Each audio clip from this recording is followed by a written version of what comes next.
Third பார்ட்டியில் நிறைவான விடயமாக தான் இந்த காணொலியை பார்க்க போகின்றேன். அதை கவனித்துக் கொள்ளுங்கள்.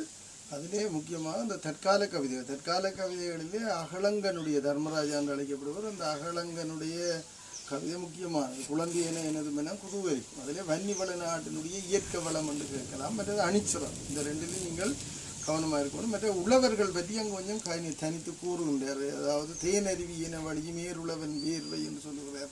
குண்டனவே நிமிந்தோங்கி குதூகலிக்கும் தோள்கள் என கூறுகின்றார்.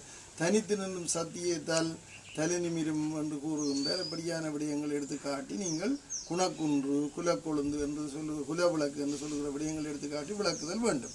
அதே போல தேயிலை தோட்டத்திலே கவிதை இருக்கிறது. மலைநாட்டு மக்களுடைய அவலம் கேட்கப்படலாம். அடுத்து எதனே வேண்டுகிறார். இதில் கல்லறை வேண்டும், அவர்களுடைய நினைவினால் பகிர வேண்டும், கானக பூவையாவது அந்த புதை மீட்டிலே போட்டு வழிபட வேண்டும் போன்ற விடயங்கள். இதில் உணர்வு என்ன என்றும் கேட்கலாம்.